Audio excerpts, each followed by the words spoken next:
소름 끼치는 군대 괴담. 국군 초북단에 설치된 건물이 있습니다. GOP라 불리는 남방한계선 안비무장지대에 세워진 GP. 철책선을 가운데 두고 남한은 북한은 남한을 좀 더 경계하기 위해 설치된 GP는 이미 몇 년이 지난 28사단 GP 총기 난사 사건으로 사람들에게 알려져 있습니다. 비무장지대는 한국전쟁 이후 남과 북 그 누구의 소유도 아니며 유엔 관리 하에 아직까지도 많은 지뢰가 매설되어 승인된 인원만이 경계하에 출입할 수 있으며 그곳에 세워진 GP는 국군중 수색대에 소속된 병사들이 지켜가고 있습니다. 이 일은 제가 입대 후 GP에서 겪었던 일입니다. 제가 자대 배치를 받고 한 달여가량이 지났을 때 일입니다. 당시 저희 중대에서는 2개의 GP를 맡고 있었는데 각 GP는 한 개 소대가 100여가량을 경계 작전 수행 후 주둔지에서 40여일을 보내는 순환식으로 이루어져 있습니다. 그런데 제가 자대에 온 후 한 달 뒤 GP를 교대하기로 상부에서 지침이 내려왔습니다. 이유는 작전 간 GP와 중대본부 거리가 멀어서 타 연대 GP와 교체를 한다는 것이었습니다. 그래서 당시 포반에 소속돼 있던 저는 GP 간 인수인계로 하루에도 수차례 경계 작전 지역인 GP를 왕복했습니다. 서류 간 인수인계가 어느 정도 완료되었을 때 이상한 서류 한 장이 중대를 들썩이게 했습니다. 문서에는 교체하기로 했던 해당 경계 작전 소대의 GP 문제점이 적혀 있었는데 군 서류에 없을 법한 눈에 띄는 사항이 있었습니다. 소대원들이 특정 침상에서 자주 가위에 눌리고 귀신이 있다 하여 병사들이 소원 수리를 작성한 적이 있습니다. 처음에는 모두 타연대를 비웃었습니다. 귀신이 나온다고 상부에 소원 수리를 쓴 부대가 어디 있을까요? 귀신 잡는 해병대라도 보내야 하나? 저 역시 이런 식으로 놀렸으니 말입니다. 하지만 중대장은 GP 교체는 중요한 사항이기에 이러한 부분마저 그냥 넘어갈 수 없다 했습니다. 그리고 3일 뒤 GP 견학 겸 동숙을 위해 간부셋과 병사들이 파견되었습니다. 중대원들이 농담 삼아 가위 눌리는 자리가 있는지 진위 여부 좀 확인해 달라고 했습니다. 그리고 다음날 GP에서 철수한 인원들로 인해 또다시 중대가 시끌벅적해졌습니다. 정말 가위에 눌렸기 때문입니다. 그것도 5명 전원이 똑같은 남자를 봤다고 하며 말입니다. 그리고 5월 중순 한 달이 지나 GP 간 인수인계가 완료되고 3소대가 처음으로 GP에 투입됐습니다. 은행나무 침상이라고 부르던 가위 눌리던 장소는 휴게실로 교체하였고 하루하루 별다른 문제 없이 경계 작전이 이루어지고 있었습니다. 귀신에 대한 소문도 어느새 잊혀지고 있었습니다. 7월이 되어 여름 속 경계가 한창일 때였습니다. GP에 투입된 3소대의 전역자가 생교포반이었던 제가 대리근무 투입을 하게 되었습니다. 저는 3개 분대 중 새벽대를 맡고 있는 후반야 분대에 들어가 근무를 서게 되었는데 문득 사수와 얘기를 나누던 중 GP에 대한 괴담이 생각났습니다. 귀신 얘기 전부 뻥이지 않습니까? 제가 웃으며 모짜 사수는 표정이 싹 굳어지더니 의외의 대답을 했습니다. 여기 투입하고 귀신 봤다는 사람이 나 포함해서 지금까지 10명도 더 될 거다. 사수였던 조 병장은 투철한 불교신자인데다 소대 상담병으로 가장 착하고 거짓말도 안 하기로 소문난 사람이기에 그 대답에 의심을 하기 어려워졌습니다. 그럼 정말 있단 말씀이십니까? 조 병장은 귀신인진 모르겠지만 살벌하긴 하다고 대답했습니다. 그러면서 GP 내 귀신이 목격된 곳을 일러주었습니다. GP는 지상과 지하로 나뉘는데 지상은 주로 근무를 서게 되는 초소가 설치되어 있고 지하에는 내무실과 취사장 등이 있으며 바깥쪽을 시계 방향으로 12개의 벙커가 있습니다. 첫 번째로 귀신을 목격한 건 2분대였던 장상병. 전반야 근무를 마치고 잠이 들었던 그는 밤 2시를 넘긴 새벽에 소변이 마려워 잠에서 깨어났다 합니다. 피곤한 몸으로 화장실에 가서 용변을 보던 장상병은 무척이나 졸려서 머리를 벽에 기댄 채 소변을 보고 있었는데 그때 복도에서 화장실로 다가오는 전투화 소리를 듣고 선임인가 해서 다시 머리를 들었다고 합니다. 이윽고 그 발자국 소리의 주인공이 문을 열고 장상병의 뒤를 쓱 지나갔는데 누군지는 보지 않은 채 있었지만 흘겨봤을 때 군복인 걸로 보아 근무자라 생각했다고 합니다. 하지만 용변을 마친 뒤 화장실을 나가려는데 뭔가 이상한 것을 느꼈습니다. 뒤를 돌아 그 앞으로 가보니 문이 모두 열려 있었고 아무도 없었던 것입니다. 처음에는 분대원이 모두 믿지 않았다 합니다. 하지만 3일 후 농담 한마디 안 하며 과묵했던 부소대장이 한밤중에 12번 벙커에서 울고 있는 남자를 봤다고 합니다. 그리고 그 일들을 시작으로 네모실, 휴게실, 벙커, 초소 등등 여러 곳에서 귀신을 봤다는 사람이 속출했습니다. 정말 존재했던 걸까요? 2주가 지났습니다.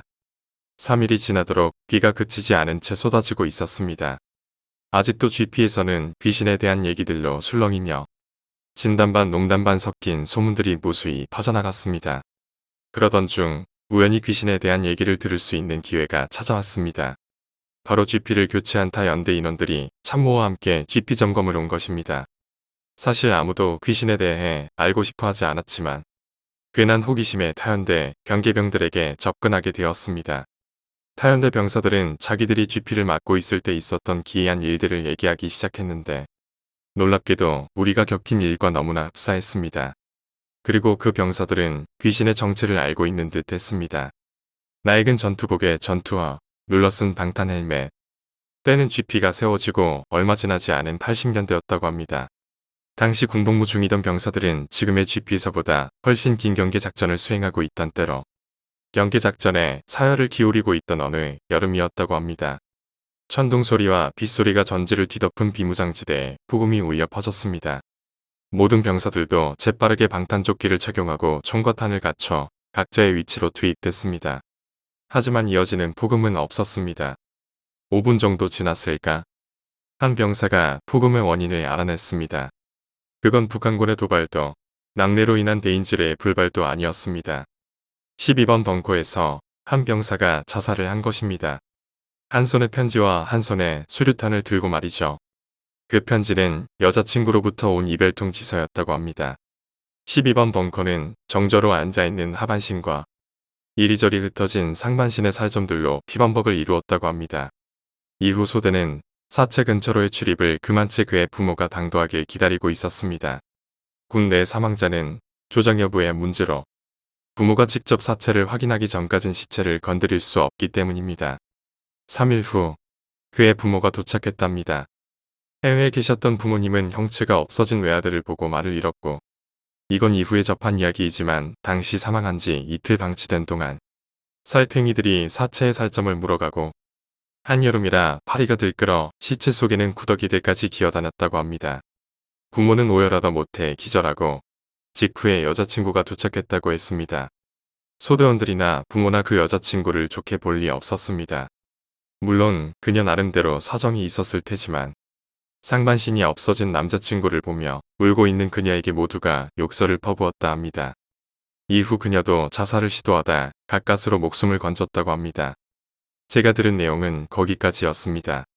이후 이야기는 소대원 철원에게 전파되었습니다.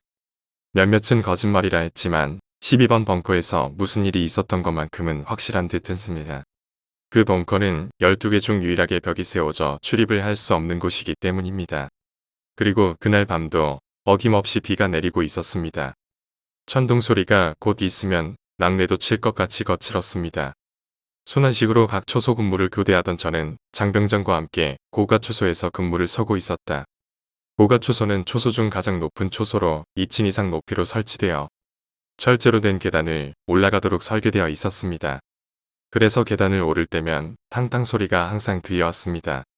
근무 투입 후 30분쯤이 지나자 주간 작업으로 녹초가 된 나와 장병장은 말없이 서 있다. 깜빡 잠이 들고 말았습니다. 쾅 하는 소리가 나서 장병장과 나는 깜짝 놀라 눈을 떴습니다. 벼락 소리였습니다. 아마도 곧 낙뢰 조치가 이루어져 고가초소 병력을 철수시킬 듯 했는데 누군가 계단을 올라오고 있었습니다. 앉아있던 장병장은 벌떡 일어났습니다. 근무교대 시간이 아니므로 이 시간대에 올라온다면 소대장 아니면 부소대장일 겁니다. 아마도 철수를 전하러 온 것일 겁니다. 계단 소리가 문 앞에서 그쳤습니다. 저는 문을 열며 관등 성명을 댔습니다. 아무도 없었습니다. 혹시 누군가 장난치나 싶어 옆에 있는 빈 공간으로 고개를 내밀었지만 아무도 없었습니다. 저는 초소원으로 들어와 문을 닫으며 장병장에게 아무도 없다고 말했습니다. 분명 누군가 올라오는 발자국 소리였고 숨을 곳은 없었습니다. 장병장과 내가 서로 쳐다보며 아무 말 없이 의아해하고 있을 때 갑자기 초소 밖의 소리가 울려 퍼졌습니다. 누군가 계단을 뛰어내려가고 있었습니다. 하지만 저희에겐 아무것도 보이지 않았습니다. 이틀 뒤 나는 휴가로 인해 GP에서 철수했습니다. 하지만 이후에도 GP에 대한 괴담은 끊이질 않았습니다. 전역하기 일주일 전에도 중대장마저 귀시를 봤다고 합니다. 새벽 1시경쯤 근무자들이 각자의 초소로 투입됐을 때이었다고 합니다. 휴게실에서 나와 초소를 살피던 중대장이 이 초소에 멈춰 섰습니다. 거기 누구야? 옆에 설치된 1초소에 근무자들이 자기들을 부르는 줄 알고 고개를 내밀었다 합니다. 거기 누구냐니까. 1초소에 있던 병력들은 고개를 갸우뚱거렸고 중대장이 2초소를 보며 소리치고 있었던 것입니다. 중대장이 1초소를 바라보며 손가락으로 2초소를 가리켰습니다. 저기나 쳐다보고 있는 놈들은 누구야? 물론 중대장이 직접 2초소에 들어갔을 땐 그곳에 아무도 없었습니다. 현재 이 GP는 무사고 상태에서 북한군에 맞서 항시 철통 경계를 수행해 나가고 있으며 괴담은 우리가 GP를 교체할 때와 마찬가지의 상황이 될까. 부대 의상을 생각해 거의들 꺼내지 않고 있습니다. 하지만 다들 GP에 무언가 있다고는 믿어 의심치 않고 있습니다. 오늘 이야기는 여기까지입니다. 오늘 이야기가 재미있으셨다면 구독과 좋아요, 댓글 부탁드립니다. 댓글은 저에게 큰 힘이 됩니다. 감사합니다.